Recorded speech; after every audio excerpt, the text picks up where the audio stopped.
माँ शैलपुत्री की पावन कथा। नवदुर्गा की प्रथम स्वरूप। जय माँ दुर्गा दोस्तों, आज हम माँ शैलपुत्री के जन्म, आराधना, महत्व, पूजा के विषय में जानेंगे। नवरात्र का उत्सव आते ही प्रत्येक भक्त माँ दुर्गा के 9 रूपों की आराधना करता है। इन 9 स्वरूपों में सबसे प्रथम पूजित होती हैं माँ शैलपुत्री। शैल का अर्थ है पर्वत और पुत्री का अर्थ है पुत्री, अतः शैलपुत्री का अर्थ हुआ पर्वतराज हिमालय की पुत्री। माँ शैलपुत्री को सती का पुनर्जन्म माना गया है। उनका यह स्वरूप श्रद्धा, भक्ति और अध्यात्म की ऊंचाइयों का प्रतीक है। पुराणों में वर्णित है कि जब सती ने अपने पिता दक्ष के यज्ञ में अपमानित होकर अपने प्राण त्याग दिए, तब वे अगले जन्म में पर्वतराज हिमालय की पुत्री के रूप में अवतरित हुईं। इसी कारण उन्हें शैलपुत्री कहा गया। उनका स्वरूप अत्यंत सौम्य और दिव्य है। वे बैल नंदी पर सवार रहती हैं।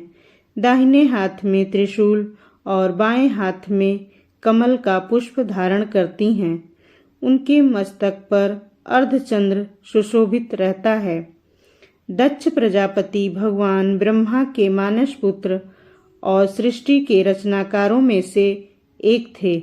उनकी एक कन्या थी सती, जिन्होंने भगवान शंकर को अपने पति रूप में स्वीकार किया। सती अत्यंत पतिव्रता थीं, किंतु उनके पिता दक्ष शिवजी को तुच्छ समझते थे। दक्ष ने एक विशाल यज्ञ का आयोजन किया और उसमें जानबूझकर शिव पार्वती को आमंत्रित नहीं किया। जब सती को यह ज्ञात हुआ तो वे बिना बुलावे के पिता के यज्ञ में पहुंच गईं। वहां जाकर उन्होंने देखा कि शिव जी का अपमान हो रहा है। पति का अपमान सहन न कर पाने के कारण सती ने यज्ञ वेदी में स्वयं को अग्नि को समर्पित कर दिया। सती के देह त्याग के पश्चात शिव जी क्रोधित होकर तांडव करने लगे और समस्त ब्रह्मांड हिल गया। समय बीता और सती ने पुनर्जन्म लिया। इस बार वे हिमालय के घर जन्मी और शैलपुत्री कहलाईं। शैलपुत्री का ही रूप आगे चलकर पार्वती के नाम से विख्यात हुआ।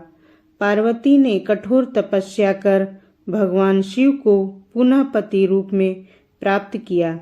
इस प्रकार शैलपुत्री केवल शक्ति का ही नहीं बल्कि अटूट संकल्प और साधना की प्रतीक हैं। उनका जीवन यह संदेश देता है कि सच्चा प्रेम और समर्पण कठिन तप से भी प्राप्त किया जा सकता है।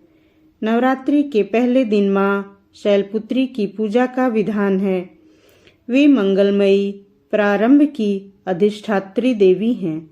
साधक उनके पूजन से मानसिक और आत्मिक स्थिरता प्राप्त करता है। वे जीवन के पथ पर दृढ़ता और संयम प्रदान करती हैं। उनका पूजन करने से चंद्रमा दोष और मानसिक विकार दूर होते हैं। नवरात्र के प्रथम दिन प्रातः स्नान कर शुद्ध वस्त्र धारण किए जाते हैं। पूजा स्थल पर कलश स्थापना कर माँ शैलपुत्री की प्रतिमा या चित्र स्थापित करें। लाल या गुलाबी रंग के पुष्प, अक्षत, गंध, दीपक और नैवेद्य अर्पित करें। उन्हें सफेद और लाल रंग अत्यंत प्रिय हैं। दाहिने हाथ में त्रिशूल और बाएं हाथ में कमल का ध्यान कर ओम देवी शैलपुत्राय नमः मंत्र का जाप करें। माँ शैलपुत्री हमें यह सिखाती हैं कि जीवन में चाहे कितने भी संकट क्यों न आए, अपने कर्तव्य और धर्म से विमुख नहीं होना चाहिए। धैर्य और संयम से ही सफलता प्राप्त होती है। आत्मिक बल और दृढ़ निश्चय से असंभव कार्य भी संभव हो जाता है। पति पत्नी का संबंध केवल सांसारिक बंधन नहीं बल्कि आत्मा का मिलन है। भक्त मानते हैं कि शैलपुत्री के साधना करने से साधक का चित्त एकाग्र होता है। परिवार में सुख, शांति और सौभाग्य की वृद्धि होती है। जो महिलाएं अखंड सौभाग्य और सुहाग की कामना करती हैं वे विशेष रूप से उनकी आराधना करती हैं। पर्वतराज की पुत्री होने के कारण वे स्थिरता और मजबूती का आशीर्वाद देती हैं। देवी भागवत पुराण और मार्कंडेय पुराण में माँ शैलपुत्री का वर्णन मिलता है। शैलपुत्री को त्रिदेवों की आराध्य और समस्त शक्तियों का मूल स्रोत बताया गया है।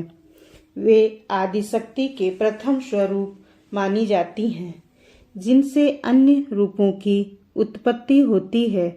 योग शास्त्र में भी माँ शैलपुत्री का संबंध मूलाधार चक्र से माना जाता है।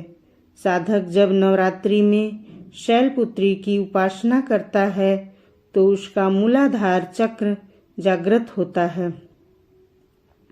इससे शरीर में स्थिरता, ऊर्जा और आध्यात्मिक उन्नति होती है। मूलाधार के संतुलन से व्यक्ति भय मुक्त होकर साहस से जीवन जीता है। माँ शैलपुत्री की कथा हमें यह सिखाती है कि जीवन में चाहे कितनी भी बाधाएं आएं, यदि हमारा संकल्प पवित्र और दृढ़ है तो हम हर कठिनाइयों पर विजय पा सकते हैं। वे पर्वतराज की पुत्री हैं, इसलिए वे ऊंचाइयों और स्थिरता की देवी हैं।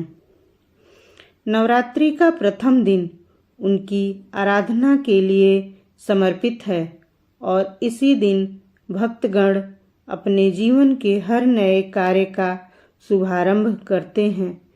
माँ शैलपुत्री के आशीर्वाद से भक्तों को न केवल भौतिक सुख बल्कि आध्यात्मिक शांति और शक्ति भी प्राप्त होती है। वे वास्तव में नवदुर्गा की प्रथम ज्योति और आदि शक्ति का आधार हैं। तो दोस्तों, आपको यह जानकारी कैसी लगी? यदि पसंद आई हो तो हमारे इस चैनल को लाइक, शेयर और सब्सक्राइब अवश्य करें। तब तक के लिए धन्यवाद।